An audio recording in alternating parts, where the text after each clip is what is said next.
Salut et bienvenue dans mon 4e épisode de podcast créatif. Moi c'est Jessica et on parlera de tricot essentiellement aujourd'hui, un tout petit peu de couture, de broderie, de lecture et je crois que c'est déjà pas mal. Voilà, je suis super contente de vous retrouver aujourd'hui. Ça y est, c'est l'automne, on ressort les châles, douillets, les plaids, les bougies. Moi c'est vraiment une période que j'adore comme beaucoup d'entre vous. Les balades en forêt, la nature qui change, c'est vraiment une période que j'aime beaucoup. Et on se retrouve pour un nouvel épisode. Je suis aussi super contente, vous avez pu le voir dans l'intro, en fait, ça y est, j'ai un logo. Donc en fait, c'est un petit projet sur lequel je travaille avec ma copine Angélique, qui fait ça en fait. C'est sa micro-entreprise, elle fait les logos, les sites internet, tout ce qui est com en fait pour les micro-entrepreneurs.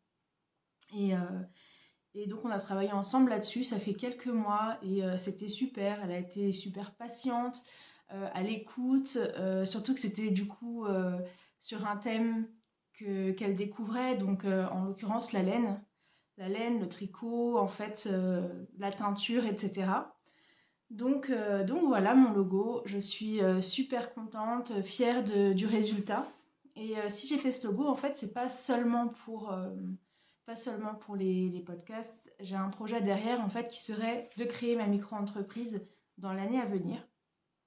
Et, euh, et qui n'est pas encore tout à fait définie. En fait, j'aime faire beaucoup de choses et je suis quelqu'un qui n'aime pas faire tout le temps la même chose. Donc, si vous voulez, mon idée, ce serait d'avoir cette micro-entreprise qui serait autour de l'artisanat, ça c'est sûr, et ciblée évidemment un peu plus sur l'univers du tricot, aussi bien la laine, la teinture, les anneaux marqueurs, les sacs à projet, un petit peu tout ce qu'on peut trouver autour. Mais je ne me bloque pas à ça, ça peut évoluer. Et la seule chose que je sais, c'est que je souhaite en fait faire des... En fait, ça fonctionnerait vraiment par vente éphémère. Ce sera dans un premier temps en fait vraiment l'objectif d'avoir peut-être des ventes qui sont saisonnières, voilà, éphémères, uniques, et d'évoluer comme ça dans un premier temps. Et puis après, on verra bien. Je ne me bloque sur rien parce que de toute façon, c'est le début. Ça fait de nombreux mois que je réfléchis à ça, que j'ai envie de le faire. Et ce logo, si vous voulez, c'est un petit peu mon point de départ. Je sais que c'est pas quelque chose qui est nécessaire au début parce qu'en fait, en général, on travaille d'abord sur tout ce qu'on veut faire, etc. Et on finit par faire le logo. Bon, bah moi, je l'ai pas fait comme ça et ça me convient très bien. Donc, je vais vous emmener avec moi dans l'aventure tout au long de l'année et voir comment ça évolue, puisque, comme je vous le dis, rien n'est fixe et rien n'est défini. C'est vraiment, j'aime apprendre les choses, j'aime découvrir des nouvelles techniques, j'aime l'artisanat en fait sous toute forme et ça pourrait évoluer, voilà, voilà, et c'est chouette.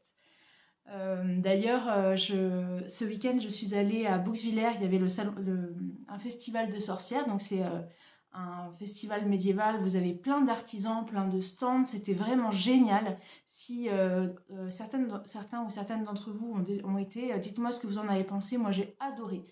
Aussi bien les personnes qui étaient là, les artisans, quel talent.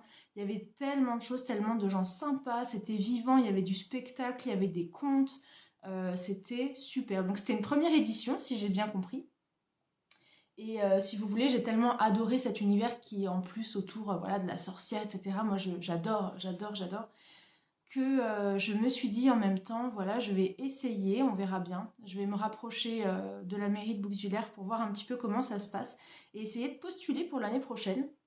Je ne sais pas si ça va marcher, sachant que j'ai pas encore la micro-entreprise qui est créée, mais qui va arriver dans les mois à venir. Voilà, je me lance et en fait, je me dis que ça serait une chouette deadline d'avoir en fait cette date pour le prochain festival et d'avoir un stand pour la première fois pour présenter en fait des produits que j'aurais fait en amont. Voilà. Donc on verra. Tout ça n'est que, n'est que projet et envie, mais voilà. Donc bienvenue, je m'étends un petit peu, mais voilà. Et on va passer maintenant au projet terminé depuis la dernière fois. Parce qu'en plus, je voulais venir plus tôt en septembre. Mais bon, comme d'habitude, je n'arrive pas en fait à venir aussi souvent que je le voudrais. Je pense que c'est le format qui me demande un peu trop de temps. Peut-être que si je fonctionnais plus par vlog, en faisant quelques vidéos à droite, à gauche, j'arriverai à venir plus souvent et en plus, je pourrais vous montrer plus de choses. Par exemple, le festival de Bousvillers de la Sorcière, j'aurais adoré en fait faire quelques vidéos, tout ça, mais en fait, j'ai tellement été prise dedans que ça, j'y ai même pas pensé en fait. J'ai même pas pensé à me dire tiens, je vais filmer un petit peu pour vous montrer, pour que vous voyez tout ce qu'il y avait. C'était super parce qu'en fait, c'est vraiment des stands dans tout le village. Donc tout est super beau, tout est ouais, chouette, les gens sont sympas. En plus, c'est que des artisans, on n'est pas sur des stands de marché classiques. Donc trop bien. Trop bien, mais bon, tout ça pour dire qu'en faisant le format comme aujourd'hui, bah, du coup, ça me demande plus de temps parce qu'il faut avoir vraiment du temps seul parce que je n'arrive pas à filmer quand moi j'ai des gens qui sont autour. Et puis c'est un petit peu long, quoi, la préparation, etc. Je pense que si peut-être je le faisais plus régulièrement sur plusieurs journées, ça pourrait être intéressant. Je vais essayer pour le prochain. Et comme ça, peut-être que j'arriverai à venir plus souvent, parce que j'aimerais au moins venir 1 à 2 fois par mois, idéalement. Mais bon, on verra bien. Voilà, voilà. Passons aux encours. Non pas aux encours, aux terminés déjà. Il n'y en a pas beaucoup, ça va être rapide, mais enfin, voilà. Pour commencer, je voulais vous parler, alors je vais vous mettre une petite image de la couverture en crochet que j'avais terminée, que je vous avais présentée la dernière fois. Donc c'était, vous savez, ma grande couverture en grand carré granit folk inspirée de la couverture que Cocon Vert elle avait présentée il y a quelques années, que moi j'avais adoré et donc je me suis inspirée de son modèle avec des laines que j'avais prises de chez Plassard. Et comme il me restait des laines, et que cette couverture m'a beaucoup plu, d'ailleurs j'utilise tous les jours, elle est tellement douillette, elle est belle, elle est vraiment chouette. J'ai utilisé les restes pour faire du coup un coussin, parce que mon canapé, il est super confortable et tout, mais il est tout gris, et du coup je trouve que c'est très triste. Donc je me suis dit, bah, il a plusieurs coussins comme ça, il y en a 3. Donc j'en avais fait 2 dans des tissus que j'avais présentés la fois précédente, dans des jaunes, ocre, vert, un petit peu rosé. Et avec mes restes de laine, je me suis dit, bon bah, hop, je vais faire un coussin. Et puis c'était chouette, j'ai regardé un tuto sur YouTube pour voir comment on faisait en rectangle. Et ça a été très bien. Et derrière, en fait, j'ai pris tous les restes. Alors c'est un peu bizarre, j'avoue. C'est peut-être pas ce qu'il y a de plus heureux comme mélange. Mais c'était pour pas gâcher les laines et j'avais pas envie d'en racheter. J'ai pris que des restes. Et de toute façon, bah, ça se voit pas. Donc voilà mon petit coussin qui me plaît bien d'ailleurs. Voilà. Et d'ailleurs, je vous ai pas dit, mais aujourd'hui, je porte une robe solstice de... Comment ça s'appelle Liz Taylor, dans un tissu Driesenstoffen. Donc vous savez, c'est la robe, je l'ai en plusieurs exemplaires, celle-ci, hein, qui a une petite torsade là au milieu. Elle est toute fluide, elle est jolie, elle est agréable, je l'aime beaucoup.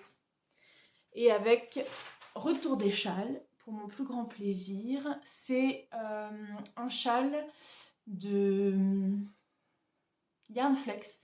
Je ne sais plus lequel c'est. Peut-être que c'est le Drosera. J'ai un petit doute, si jamais c'est pas ça, je mettrai en dessous ce que c'est. Et je l'avais fait donc dans des laines. Alors déjà, c'est un modèle trop beau. Il est à 3 écheveaux. Donc elle l'avait prévu avec 2 couleurs. Mais moi, en fait, on m'avait offert ce joli coloris de Tricot et Stitch. Voilà. Je me souviens plus par contre ce que c'est comme coloris, mais c'est un joli bordeaux. Et avec, il y avait le vert. Donc ça, c'est... Alors, est-ce qu'on le voit bien? C'est celui-là. Donc c'est un vert, je crois que c'était un coloris pour la Saint-Patrick au début des... Ah, comment ça s'appelle des... Vous savez, les collections de chaussettes qu'elle fait tous les mois avec les nouveaux coloris. Et ça doit être peut-être Lucky ou un truc comme ça, je sais plus. Mais c'est un vert et il est tweedé. Voilà. Très joli. Donc j'avais ces 2 écheveaux qu'on m'avait offert pour mon anniversaire. Et je cherchais bah, du coup un châle à faire. Et quand elle a sorti celui-ci, Audrey, j'ai eu un vrai coup de cœur. Je le trouve super beau. Vous avez en fait tout. Je vous montre de plus près. Voilà.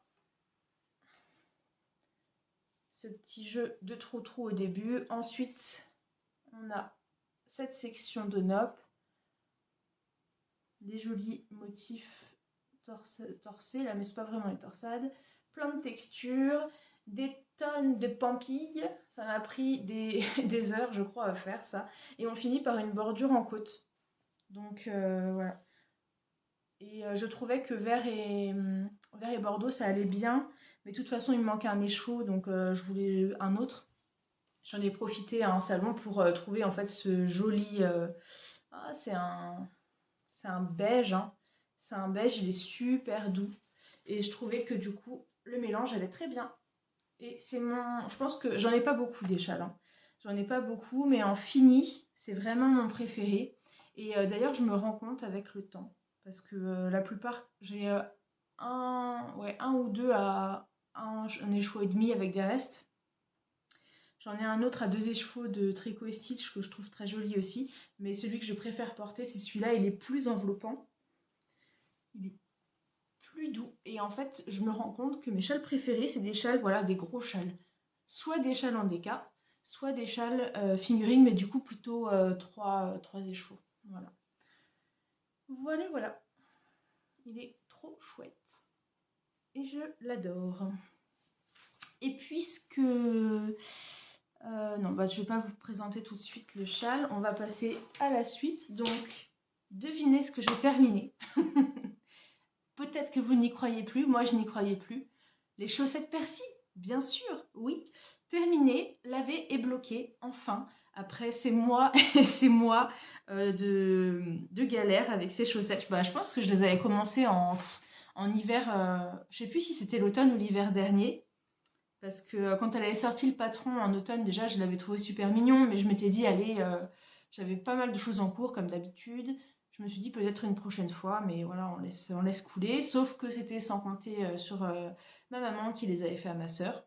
Et comme je les ai vus, je me dis, oh, c'est trop beau et tout. Et je me suis lancée avec des restes de laine pour les faire à mon chéri. Mais bah, je vous avais raconté hein, tous mes périples avec le jacquard, qui était soit trop serré, soit pas assez, plus les erreurs de diagramme où j'étais complètement déconcentrée. Donc j'ai vraiment eu de la peine à faire la deuxième. Mais je suis très fière aujourd'hui de vous dire qu'elles sont terminées. C'est pas les plus belles chaussettes que j'aurais fait, clairement. Mais bon, voilà, avec le blocage, c'est quand même mieux. Hein. C'est quand même mieux.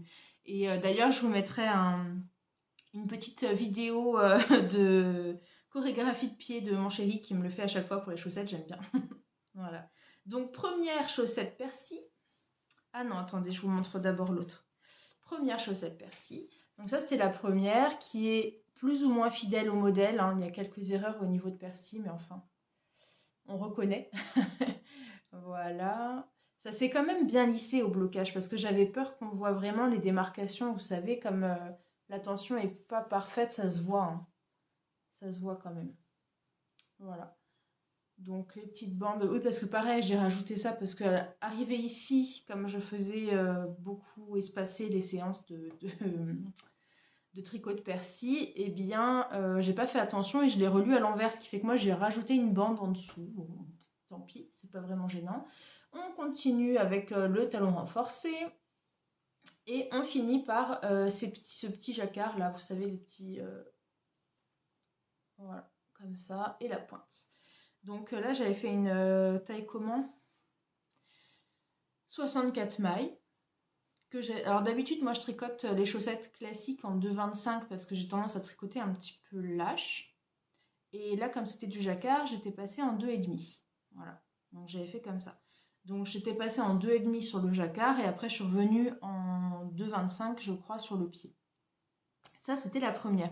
Et comme je trouvais que c'était un petit peu serré, parce que Loïc, mon chéri, il a quand même un fort coup de pied et pour le passer, c'est pas toujours évident. Donc la deuxième, je me suis dit, bah allons-y, on n'a qu'à faire différent.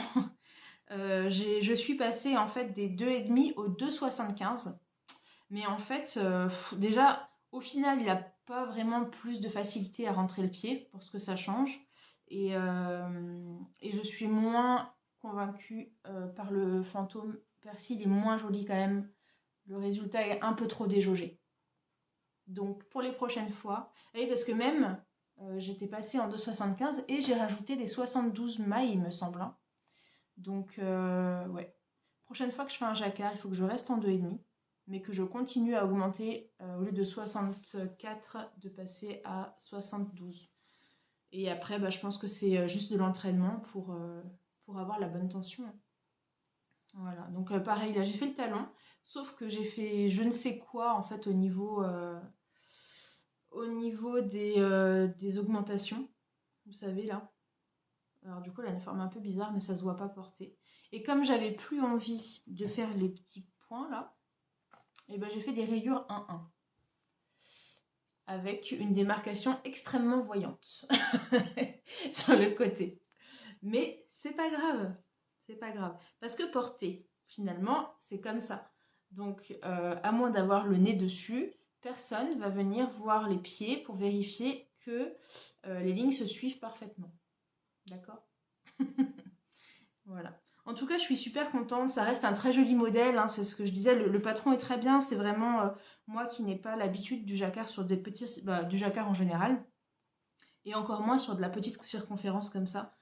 Mais vraiment, c'est un beau modèle. Je pense pas que je le referai parce qu'il m'a donné tellement de peine que je sais pas si j'aurai la foi de le refaire, mais le résultat est chouette quand même. Voilà. Donc ça, c'était pour les chaussettes persil, enfin terminées. Et je vous laisse avec la petite vidéo.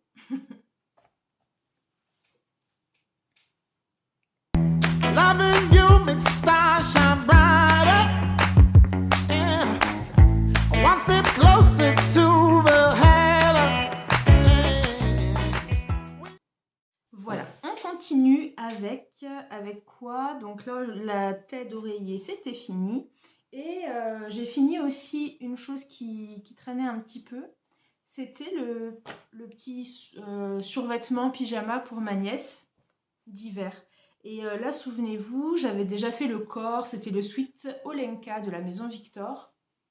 Donc il y a un petit sweat enfant, voilà, avec ce qu'il y a de plus classique, mais avec un joli petit volant, voilà, au niveau de la poitrine. Et il manquait l'encolure, les manches, le bas, donc tout ça. Et pour changer, j'avais envie de le faire en bord-côte. Donc j'avais trouvé un bord-côte chez Mondial Tissu bleu marine à paillettes, bien sûr. Parce que les paillettes, c'est chouette. Et je trouvais un petit peu foncé à la base pour aller avec. Mais en fait, une fois posé, eh ben, je trouve que ça va très bien. Moi, j'aime beaucoup le résultat. Regardez, c'est vraiment sympathique. Voilà, ça ressort bien, donc ça s'est posé très facilement d'ailleurs je trouve. C'est la première fois que je posais du bord-côte, et ben je trouve plus agréable le bord-côte à poser que quand on fait directement un tissu. Voilà, donc je pense que je le ferai plus souvent. Surtout pour l'encolure, du coup il n'y a pas du tout de pli, elle est super lisse. Ça s'est vraiment mis parfaitement, je suis contente. Parce que je ne suis pas la plus pro des encolures, hein. Voilà, et avec, j'avais fait encore une fois une version du pantalon du pyjama Sacha de Hecati. Donc là, c'est pareil, petit pantalon élastiqué, ce qu'il y a de plus classique, mais avec, cette fois-ci, les poignées de cheville, enfin je sais pas comment on dit, les bracelets de cheville en bord-côte paillettes. Et puis comme ça, elle ne marche pas dessus. Parce que je me suis dit, s'il est un petit peu grand, comme c'est une crevette, au moins, voilà, ça ne traînera pas par terre. Voilà pour ce projet terminé. Et je suis contente, j'ai hâte de lui offrir. C'est bientôt. Voilà pour ça. Donc là, on a déjà fini en fait les projets terminés. J'ai pas fini énormément de choses. J'en ai commencé d'autres en revanche que je vais vous présenter tout de suite. Donc déjà, on va faire un petit point sur mon châle Blossom de Elong avec Anna que j'avais fait, enfin que je fais dans la base plume de Hélène Hélène en coloris vif d'argent. Je vous l'avais déjà montré, ce beau châle tout en dentelle. Je vais essayer de ne pas trop mettre les choses sur la table parce que sinon ça fait bouger la caméra, c'est pas génial. Voilà, et je ne l'ai pas encore fini, mais je l'ai beaucoup avancé depuis la dernière fois que vous l'avez vu. D'ailleurs, j'avais mis un petit anneau marqueur de progrès qui s'en mêle. Voilà. Et voilà ce très joli châle. Donc c'est un châle tout en dentelle. Hop, je ne sais pas comment vous le montrer. Il est déjà bien grand. je suis au dernier, j'en suis arrivée au dernier diagramme. Une fois que je l'ai terminé, il me reste plus que la bordure à faire. Et voilà, il est super doux. Qu'est-ce que je l'adore. Parce qu'en fait, la base plume ou plumette, je sais plus. Plume ou plumette, ouais. Il me reste ça et c'est mon premier écheveau. Donc en fait, je pense que pour le terminer, je vais à peine entamer le deuxième. Donc ça fait quoi, 400 grammes, un petit peu plus de 400 grammes. Je regarderai vraiment à la fin combien il restera.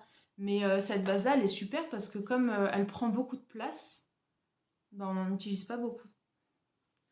Si je vous la montre de plus près, vous voyez, elle a un petit duvet, elle a tout doux. C'est vraiment joli. Voilà. Hop. Il va être super chouette. D'ailleurs, je pense qu'il se met plutôt comme ça. Comme ça. Mais là, déjà, regardez, c'est surtout en fait pour le tour qui manque pour l'instant parce qu'en profondeur, là, c'est largement assez. Hein. Voilà. Et il va être très, très douillet. Donc, celui-ci, je pense qu'il va faire partie des préférés parce qu'il n'utilise pas 3 écheveaux au vu de la laine utilisée. Mais en fait, comme il est prévu en DK, bah, il est super moelleux, super douillet comme ça. Voilà. Parce que du coup, la base plume, je ne sais pas si vous l'avez déjà tricoté, mais c'est un métrage de fingering. Mais c'est une laine qu'on peut utiliser comme une DK. Parce que, en fait, avec ses petits pots à poil, elle prend la place comme une DK. Donc, c'est assez peu consommateur de laine. Ce qui fait qu'il va me rester un écheveau presque entier. Je ne sais pas encore ce que je ferai avec. Mais... voilà. Une petite dernière parce qu'on l'adore. Je sais qu'il vous plaît beaucoup celui-ci. Et si vous avez envie de vous lancer, même si vous n'avez pas fait trop de dentelle, bah franchement allez-y. Il est pas très compliqué parce que la dentelle en fait, déjà c'est que sur les rangs droits. Les rangs envers c'est toujours en maille envers.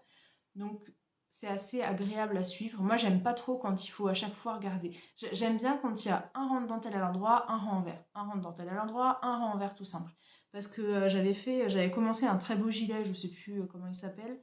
Et en fait c'était horrible. Il fallait regarder à chaque fois le diagramme endroit et envers. C'était hyper... moi c'était trop. C'était trop pour moi.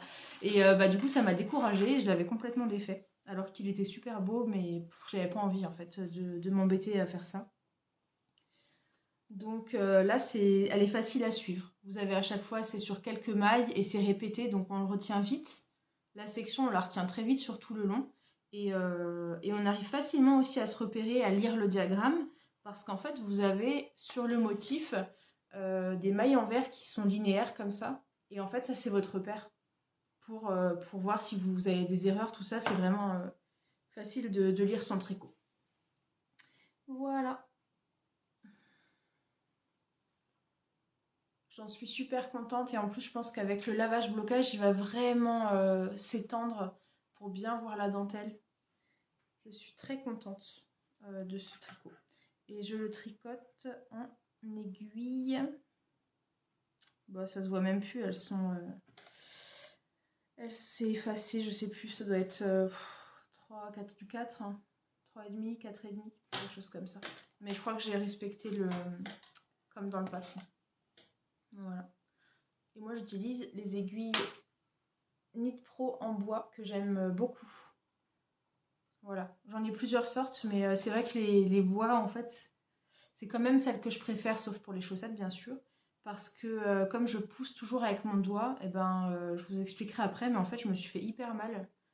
Je me suis planté le doigt à 3 endroits différents parce que j'ai plusieurs projets sur aiguille en métal. Et bah, du coup ça fait trop mal, hein. C'est horrible. Du coup je suis obligée de mettre des sparadraps maintenant. Voilà.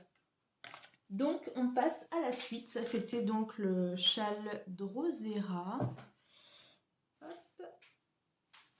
de Longue avec Anna. Blossom, pardon, n'importe quoi. Le châle Blossom de Longue avec Anna. Je vous reprends, j'avais reçu un message. Alors, j'en étais où? Donc je vous avais présenté le châle Blossom et maintenant on va passer à une nouveauté que j'ai lancée. Souvenez-vous, pour ceux qui regardaient les derniers épisodes, j'avais commencé en avec ma maman un châle, c'était le châle Fastlane de By Night, modèle que je trouve super beau, mais c'est vrai que comme je le faisais dans la laine bookish, coloris bookish de Tricot et Stitch, bah en fait le fait que ce soit un point texturé plus avec des torsades, je vous mettrai l'image du châle Fastlane, ben je peux pas dire qu'il me plaisait pas, mais par rapport au modèle de base qui est prévu avec une laine différente, donc ma maman elle avait vraiment la laine de Bainat qui était prévue pour ce modèle-là, et en fait quand on voyait la différence, déjà le sien était beaucoup plus grand que le mien, donc je me suis dit je vais me retrouver avec un châle qui est tout petit, sachant que le châle Fastlane existe en deux dimensions, il est en moyen et en grand. Et bon, au début, je dis, oh, c'est pas grave, ça va se détendre. Je dis, bon, c'est vrai qu'on voit pas beaucoup les portes torsades, mais c'est pas grave, ça va être sympa quand même. Et puis, bon, du coup, bah, ça fait que finalement, je l'ai pas trop repris, j'étais pas très motivée à le faire. Et quand je suis allée voir ma maman la semaine dernière, elle me montre un petit peu ses avancées, tout ça, et elle me montre le châle centauré de Même les anges tricotent, qu'elle avait fait dans une laine, bah, je crois que c'est aussi une laine de Tricot et Stitch, dans les roses doux mélangés, et en combo avec la laine bah, poilue, c'est un peu comme la plume, mais en plus fin, oh, j'ai du mal avec les noms aujourd'hui, au fil d'Horus. Donc je vois ça, je vous montre hein, sa photo, elle est trop belle. Je vois ça, alors là je me dis mais ce châle il est magnifique. Le côté texturé qui met en valeur les laines très mélangées, très chamarrées comme ça. Coup de cœur. Franchement je suis arrivée, je l'ai vu, j'étais sous le charme. Je me dis mais c'est trop beau. Je me demande si je vais pas défaire le Fastlane, récupérer la laine, parce qu'en plus j'avais fait ça, hein, j'étais au début, pour faire ce châle parce que vraiment ça le mettait en valeur. Donc chez Tricot et Stitch, j'avais donc Bookish en 2 écheveaux. Et au salon, il ne restait plus qu'un seul qui était en mérino. Donc comme ça. Qu'est-ce que je l'adore. Franchement, ces couleurs-là, oh, c'est tout ce que j'aime. Je l'adore, je l'adore. Ça aurait été dommage qu'elle soit pas bien mise en valeur finalement. Et comme il n'y avait plus 2 fois le même, bah, j'ai pris le même coloris, mais je ne sais pas si vous le voyez, en Stellina. Je ne sais pas si vous voyez les petites paillettes. Il est un chouïa plus clair, mais c'est pas du tout gênant. Je le trouve très beau aussi.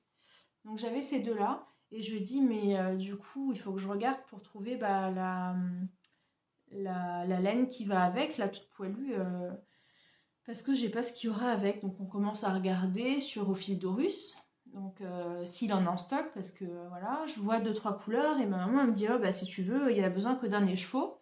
Regarde si le rose il te va, et sinon bah tu la récupères. Donc, ni une ni deux, je fonce dans son atelier avec, avec, la couleur là. Et je regarde avec, mais vraiment magnifique. Le rose, il va parfaitement, en fait, il fait vraiment écho au coloris qu'on a dans le bookish. Et j'ai adoré. Du coup, je lui ai racheté son écheveau.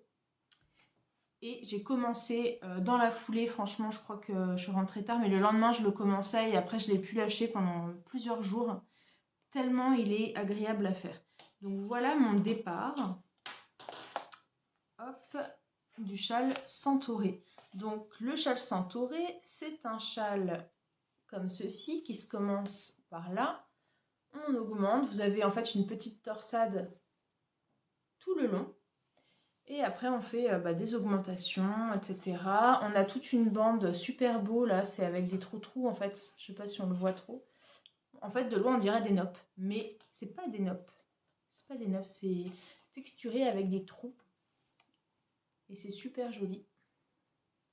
Voilà, donc ça on le fait sur toute une section. Et ensuite on rajoute sur le côté une section de dentelle dans la fameuse laine dont je ne connais plus le nom de la base, ni du coloris d'ailleurs, mais je sais que c'est chez Au fil d'Horus. Et c'est le même principe que la plume en fait, sauf qu'elle est plus fine. Voilà, vous voyez cette belle dentelle. Donc là je l'ai faite d'un côté, j'ai fini ce côté-ci, donc maintenant j'arrive, il me manque une section je crois.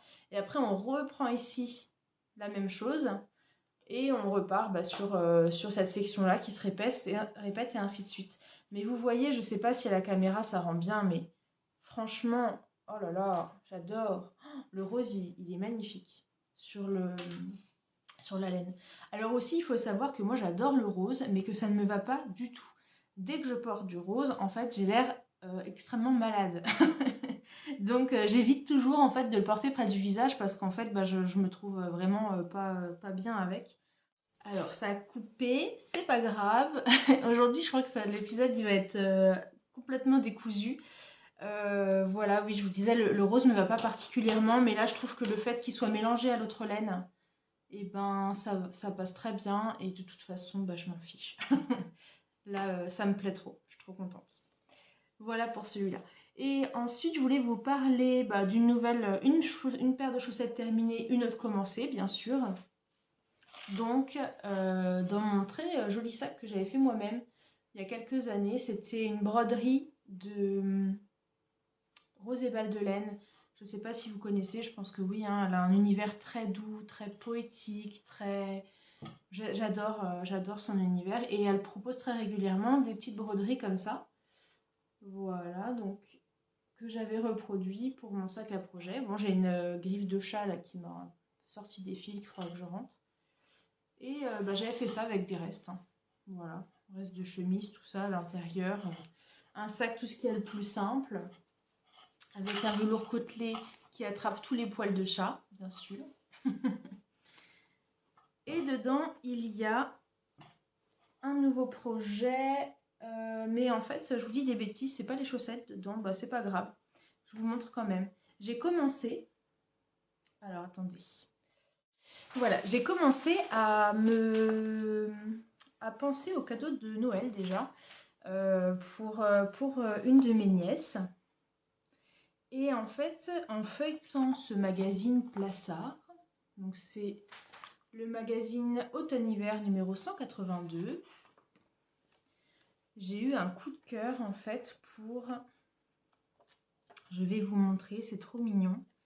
C'est un col, un petit snood pour enfants, enfin pour bébé même, tulipe. Donc au début je croyais que c'était le modèle du gilet avec et que c'était inclus dedans le snood, mais en fait c'est à part. Donc je me suis dit, du coup je vais garder l'idée du snood tulipe, mais à la place de faire juste un gilet, je vais faire une petite robe. Et dans ce même magazine, bien sûr, il y a une jolie robe que du coup je fais. Donc il l'appelle robe à point de semis, comme ceci. Voilà. Je vais essayer de voir si on la voit en plus grand, ce serait peut-être mieux. Voilà, elle est là. Elle est là. Je ne sais pas si on la voit bien. Donc c'est une petite robe où on commence par la basque. Ensuite, on fait des petites diminutions. On a tout le point de semis, les raglans, etc. Donc je suis allée voir dans mon stock de laine que j'ai récupéré de ma grand-mère où il y a plein de choses différentes, de plein de couleurs, etc. Et comme il faut une petite quantité pour ce modèle, j'ai cherché parce que j'avais pas envie de racheter exprès de la laine alors que j'en ai plein. Voilà, donc j'ai cherché une laine qui pourrait aller et j'ai trouvé. Est-ce que j'ai une étiquette? J'ai trouvé la laine pingouin. Donc pingouin, laine nylon. Voilà, il y avait une promotion dessus apparemment. En bleu marine, c'est un très joli bleu. Et qui fait 190 mètres pour 50 grammes. Voilà, 69% laine et 31% polyamide. Donc comme ça, elle sera facile à entretenir. Ouais, là on voit bien le bleu, je pense que très beau. Donc on commence par le bas, les petites côtes et la basque. Donc moi j'en suis là en fait. On va pas bien se rendre compte. Oui, là vous voyez la belle couleur. Hop. Il y a la basque qui mériterait bien sûr un bon blocage. Je l'ai fait en taille 18-24 mois. Ce sera un petit peu grand je pense, mais bon. Et là je commence tout juste les petits points de dentelle. Alors effectivement je me dis bon, ça sera joli, mais comme c'est du bleu, le point de dentelle il va pas beaucoup se voir. Hein. Même là pour vous montrer comme c'est le début. Je commence juste le corps. Par contre, On va dire que pour un magazine, parce que moi je suis pas du tout habituée à tricoter dans les magazines, Plassard c'est bien parce que déjà ils tricotent en rond. Ça c'est cool. Mais parfois il y a des choses que je comprends pas. Donc là par exemple, rien que pour ce point de dentelle classique, il y a le point central, en fait je comprends pas. Donc du coup je le fais comme je le sens. Si la dentelle elle est différente, c'est pas grave. Mais voilà. Donc ça ce sera la petite robe et avec je ferai le snood tulipe. Et j'ai pas encore choisi ni la laine ni la couleur. En fait j'aurais aimé prendre une laine de mon stock qui me reste une jolie laine. Mais le souci, c'est que je pense que les 100% mérino, je suis pas sûre que ça soit très pratique pour un bébé, quoi, de devoir laver à la main un snood, sachant que c'est quelque chose qui va beaucoup se mettre, s'enlever, etc. Mais bon, c'est dommage, j'avais un joli verre d'eau qui me restait. On verra. On verra, on verra, je trouverai bien. Je vais faire déjà la robe et je finirai par le snood en temps voulu. Donc ça, c'est le petit projet aussi que j'ai commencé. Et oui, en fait, je l'avais mis là-dedans parce que c'était assorti, j'aime bien. Laine bleue, sac bleu, tout va bien. Voilà pour ça. Ensuite, qu'est-ce que je peux vous montrer? Je vais vous montrer. Donc ça, c'était bon, les fameuses chaussettes que j'ai commencé. Donc toujours dans mon petit sac à projet, là que j'aime bien aussi. Et d'ailleurs, comme je vous disais, comme je travaille un petit peu sur ce que j'aimerais pour la micro-entreprise, je vous avais déjà dit en fait que je faisais un petit peu des tests sur différents sacs à projet. J'essaye des formes, j'essaye des formats, etc. Donc je suis encore beaucoup là-dedans dans la recherche du sac idéal. Et puis je pense que de toute façon je changerai. Encore une fois, j'arrive pas à rester sur une chose. Donc peut-être que je vais choisir une sorte de sac que je vais décliner en plusieurs tailles pour une première fois. Et après je changerai en fonction des saisons, des envies, etc. Mais là du coup je suis dans la recherche. J'ai fait déjà quelques ébauches, etc. que je vous montrerai en temps voulu. Donc dans mon joli sac, il y a les nouvelles chaussettes en cours. Ce sont des laines, c'est un petit duo de laine à chaussettes de Sur la Rive côté laine. Voilà, que j'adore. Bon, évidemment, je sors pas trop de mes coloris, hein, c'est voilà, donc chaussettes pour mon chéri. Donc on a le contrastant qui est un très joli marron, il est un peu plus froid que ce que vous voyez. Et ce joli mélange qui est bien comme ça. Voilà. Trop beau. Et là, je fais des chaussettes en côte brisée. Donc tout simplement, je fais les côtes moi en aiguille 2. Et ensuite toute la chaussette en 2,25 comme je vous disais. Et ce que j'aime bien, les côtes brisées, ça fait un beau motif. C'est plus fin que des côtes. C'est plus fin et c'est pas du tout pénible à faire. Parce que du coup, un rang sur deux, vous faites tout à l'endroit. Et seulement un rang sur deux, vous faites les côtes. Donc j'en suis là, j'ai fait les contrastants. Le talon en rang raccourci, c'est les German Short Roads, il me semble. Qui, moi, c'est ce que je préfère comme talon parce que ça va vite. Et puis, voilà, je veux pas de trou, hein, donc j'aime bien celui-là, ça va plus vite. Et voilà, j'en suis au pied. Donc il faut encore tricoter. Je l'emmènerai ce soir à l'apéro tricot. Et ça va être trop bien. Pareil, j'aimerais bien vous faire des petites vidéos de l'apéro tricot, tout ça, mais il faudrait que je demande aux filles si elles sont d'accord, etc. Parce que du coup, je vais aller à 2 différents. Il y en a un où j'y suis allée déjà plusieurs fois, c'est super sympa. Et un autre là qui va reprendre sur une autre mercerie, donc trop bien. Plein de tricots. Voilà. Donc ça, c'est le petit combo là que j'avais trouvé au Bretzlen. Donc deuxième petite paire. Et après j'en fais pour moi parce que j'en ai plusieurs à faire. J'ai les laines, j'ai les patrons que je veux faire. Donc les prochaines ce sera des chaussettes pour moi. Voilà. Mais là c'est le petit projet que je peux emmener facilement donc c'est bien. C'est très bien. Hop, pour ça. Voilà pour les projets en cours.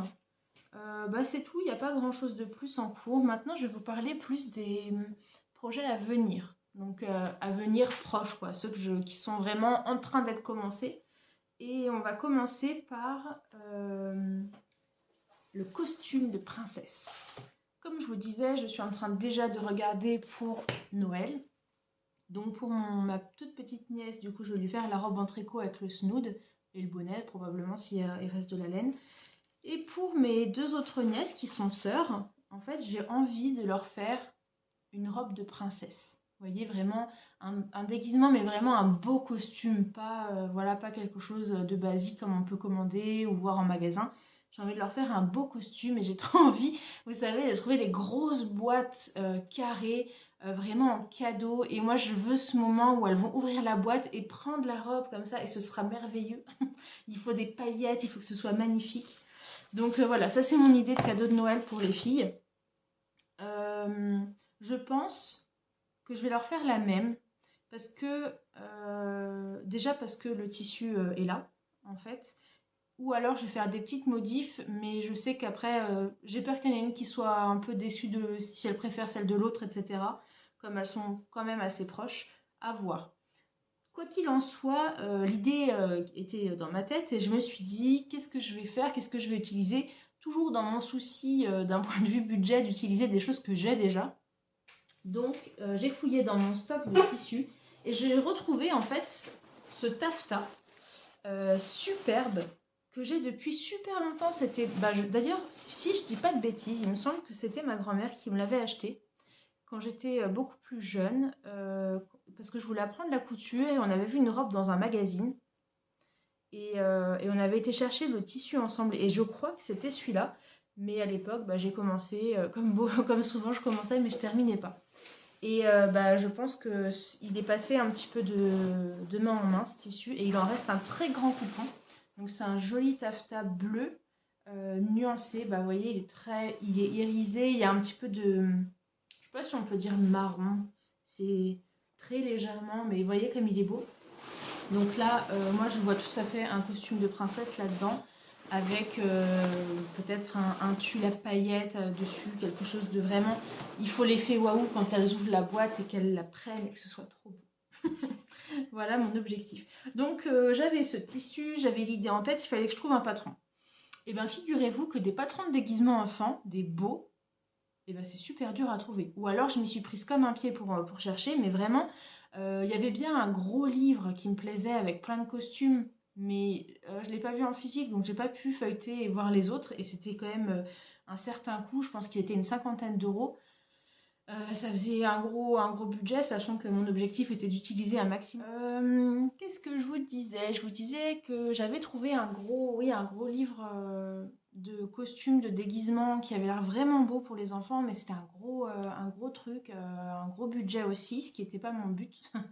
Donc j'ai cherché, et le seul costume qui me plaisait, c'était un modèle Burda.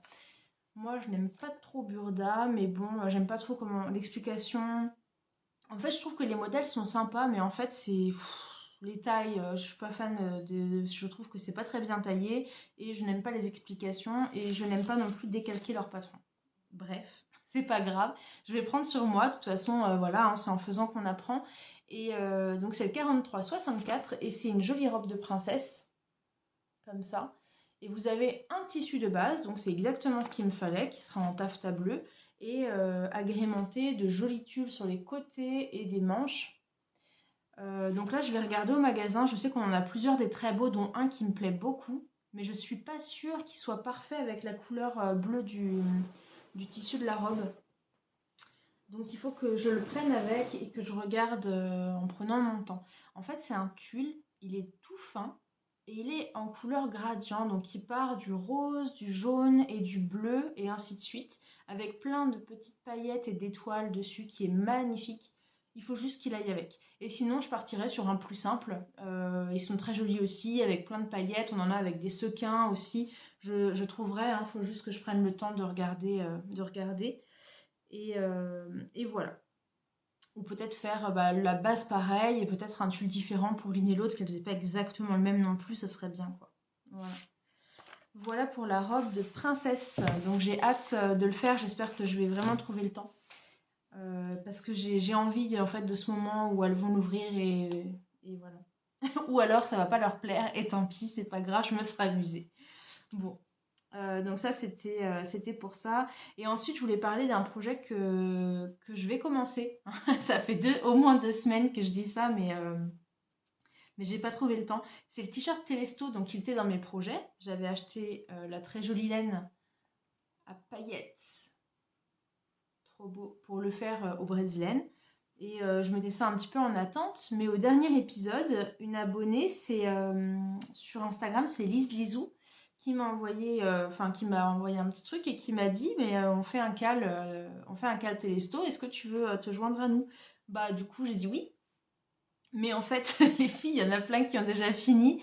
Moi je suis à la bourre, hein. Je suis vraiment à la bourre, mais bon ça permet effectivement d'avoir cet échange, elles sont super sympas en plus et tout, sur des petits hicks qu'il y a eu sur le patron, tout ça, donc c'est quand même, je suis contente de le faire, mais pour l'instant je n'ai que bobiné.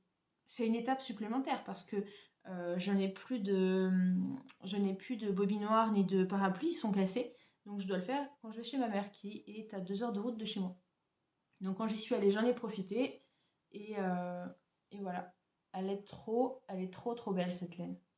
Donc le Télésto, il faudrait au moins que je fasse l'échantillon pour pouvoir après me lancer.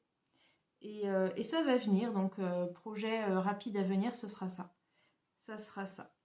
Et aussi, très bonne nouvelle, j'avais tellement peur de ne pas la retrouver. Je vous avais dit au dernier épisode que j'avais perdu ma jolie roue brodée.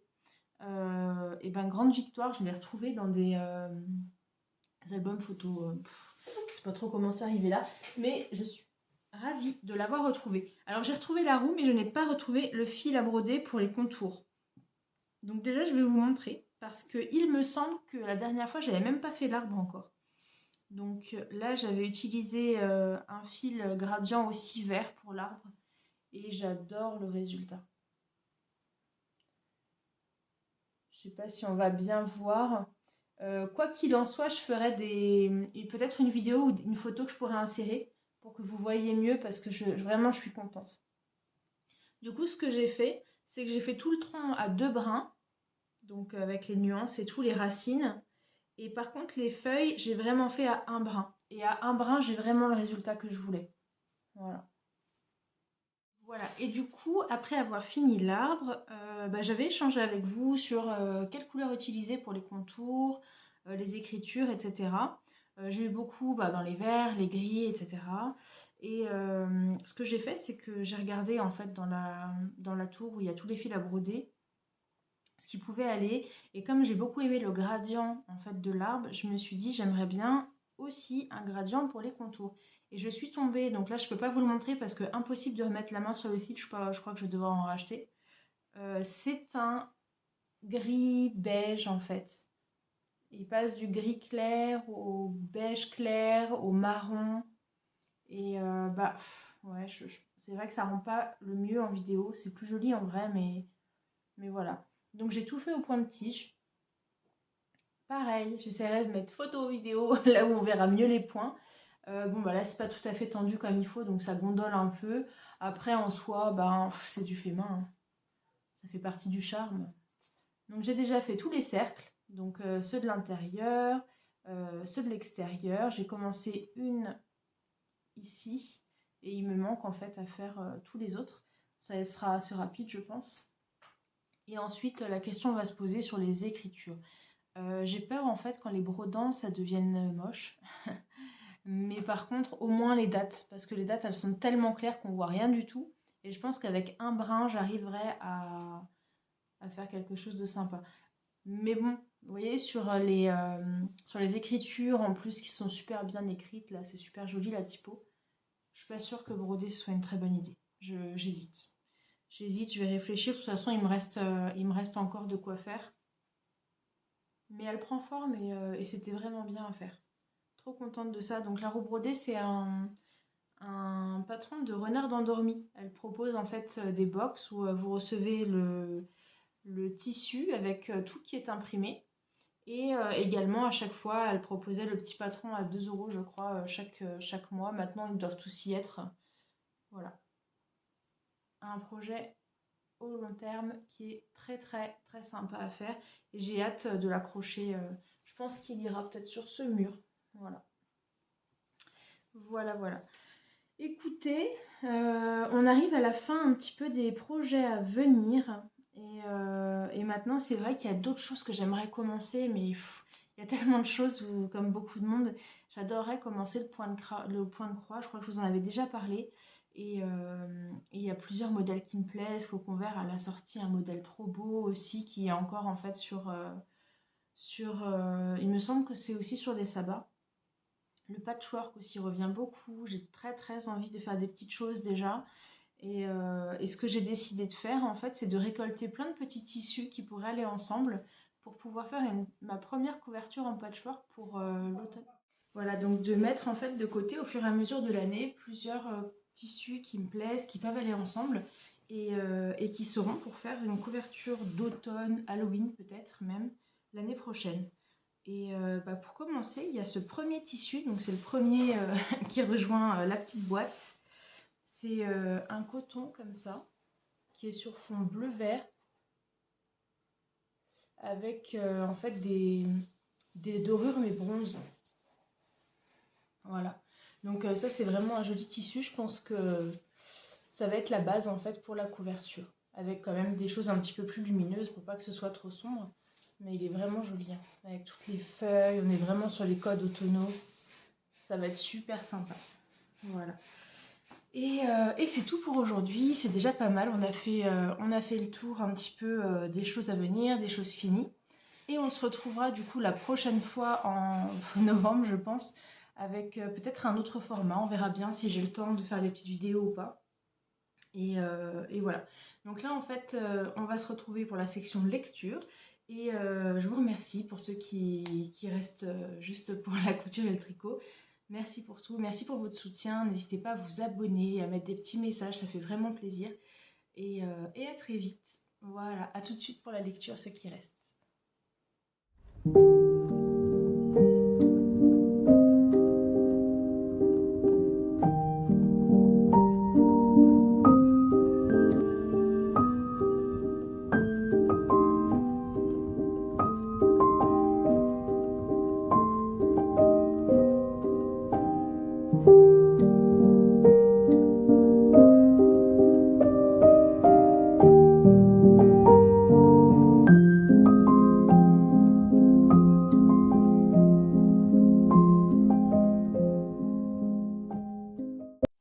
De retour pour parler un petit peu de lecture. La dernière fois, je vous avais parlé de Réinventer les étoiles de Elisabeth Postuma aux éditions Bayard et je l'avais commencé, je l'ai terminé et c'était super super sympa à lire.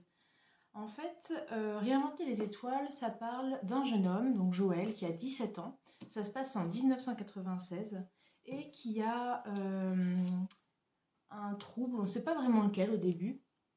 On sait qu'il est suivi par un psy et en fait son psy lui dit maintenant voilà il est temps de trouver un job à mi-temps pour refaire un pas dans la vie normale et aller de l'avant. Donc Joël il est plutôt content de cette décision, de sortir un petit peu du cadre familial qui le surveille sans cesse et il trouve un job dans le vidéoclub du coin.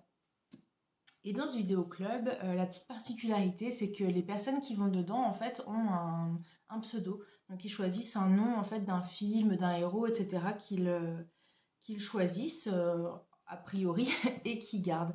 Et en fait, Joël, ça va lui permettre, justement, de se retrouver, en fait, en tant que personne normale, sans avoir tout son passé qui lui colle à la peau. Pour lui, en fait, c'est vraiment une page blanche et une nouvelle chance de se réapproprier sa vie. Pendant avec ce changement, il commence son travail et il va rencontrer en fait des personnes. Il y a des amitiés qui vont se lier. Chaque personne en fait va rencontrer d'autres problématiques de la vie, plus ou moins graves, plus ou moins difficiles.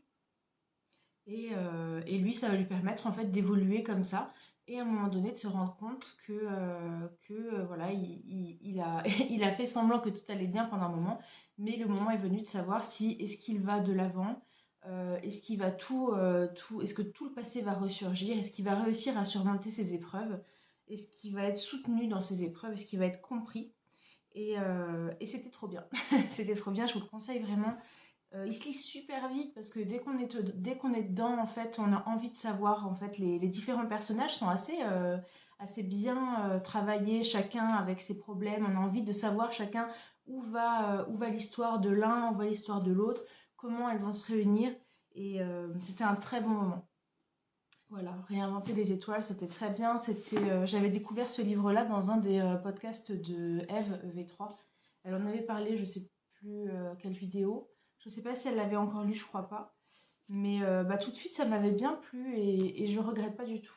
Je regrette pas du tout. On parle vraiment d'amitié, de guérison, d'acceptation et puis voilà, trop chouette.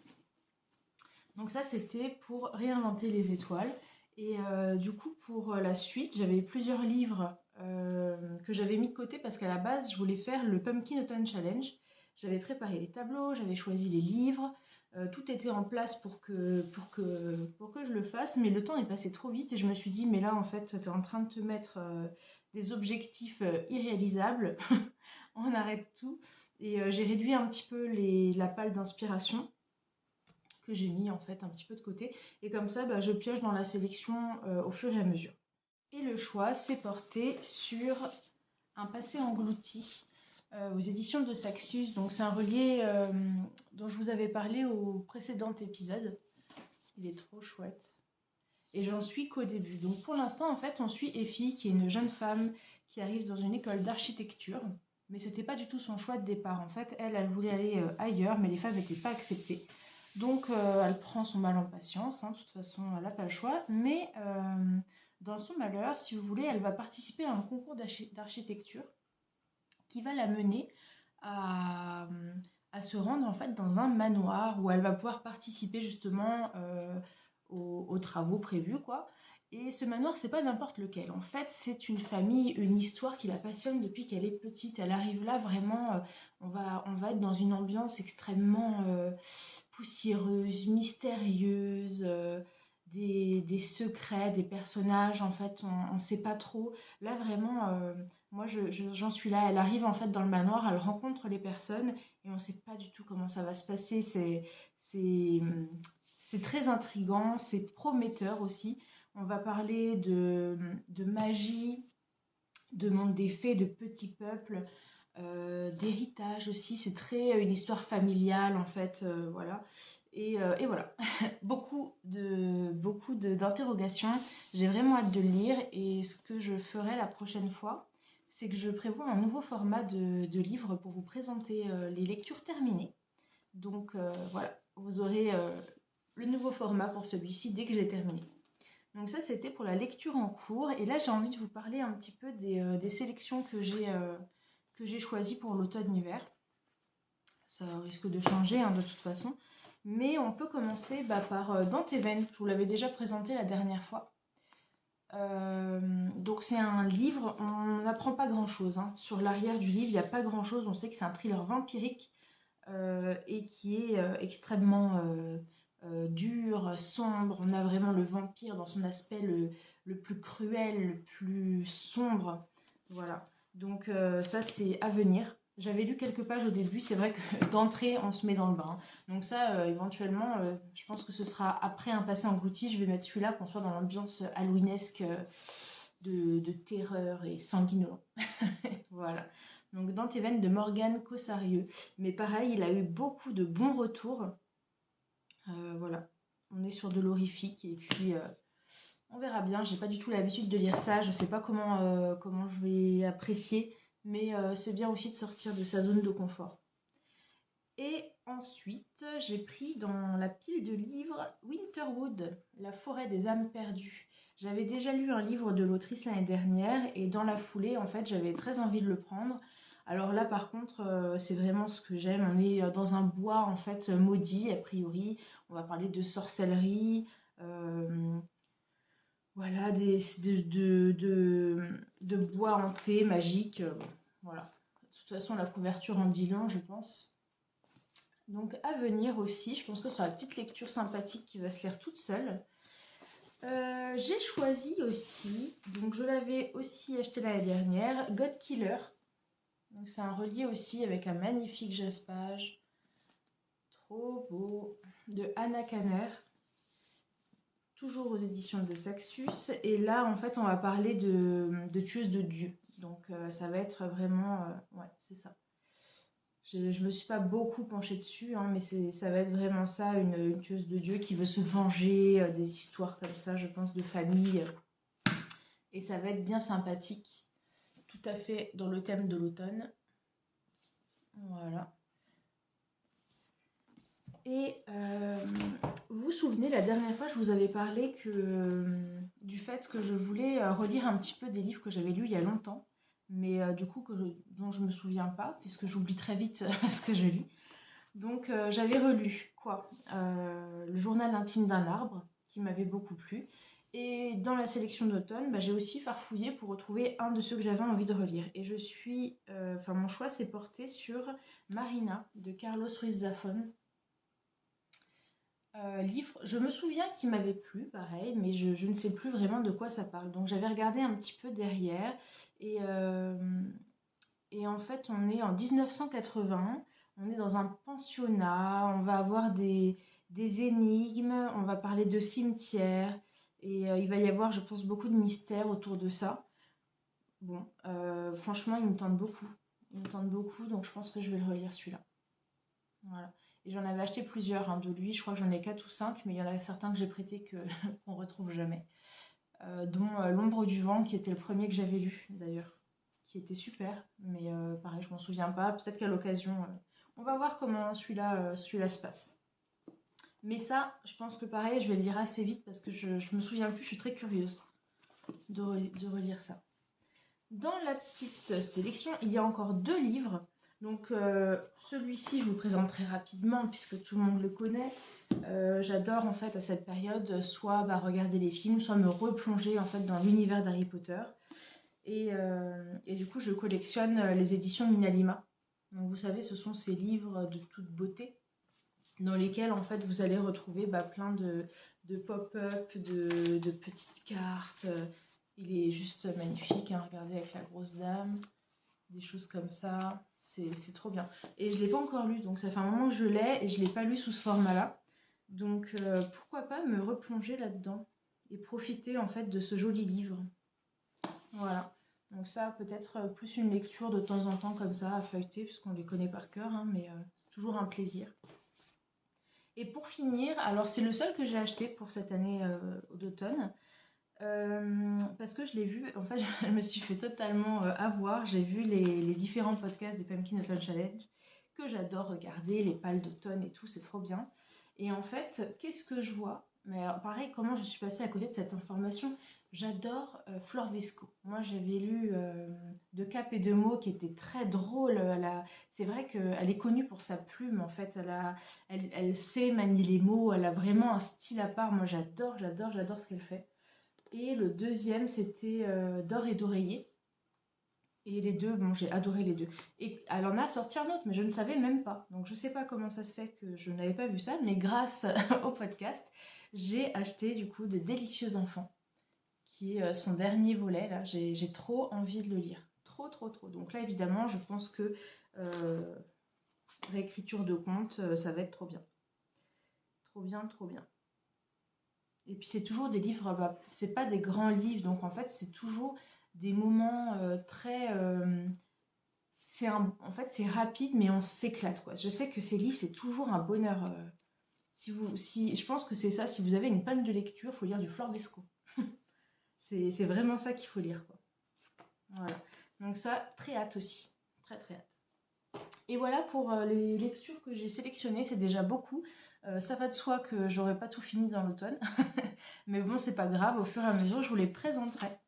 Voilà, écoutez, on arrive à la fin de ce podcast. Merci d'être arrivé jusqu'ici. J'espère que ça vous a plu. Alors là, je vous les ai présentés évidemment très rapidement. Je les ai pas lus, donc je vais pas m'attarder non plus des heures.